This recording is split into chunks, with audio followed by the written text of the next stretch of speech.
Ето тези Sour Berry Mix. Кисели бомбони, микс. Значи има ягода, малина, борови. Мама, не може да снимаме. Тук има подпис. От... не знам, просто има подпис. Буквално. Цета. И познайте с кой? 3, 2, 1, Анито!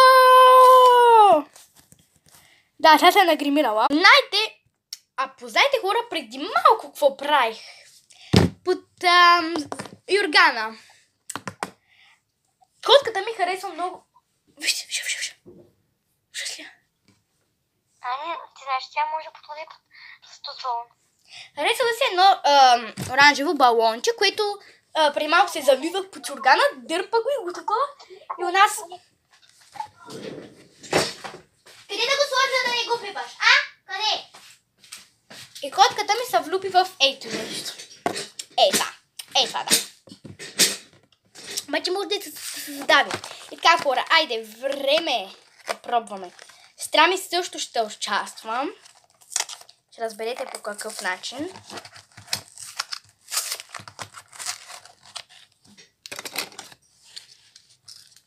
Аз ще изберам какво да пробва. Да. Ще показвам бомбоните и тя ще трябва да... Само, че не влезме се оговаря за това. Това не ми изглежда много окей. Няма ли още? Не бе, това е само едно пакетче. С мега кисели бомбони. Така. Избери ми цвят. Син. Червен, оранжев и някакво тъмно синьо, такова черно едно. Черното за накрая, ако ще кажеш. Окей. Оранжево. Какво ще може би е портокал? Не. Така, хора, окей, първо ще пробваме оранжевото. Аз съм не успила към тежко место. Трябва по-сладко там. Не трябва по-сладко. Мале, знаете ли колко е?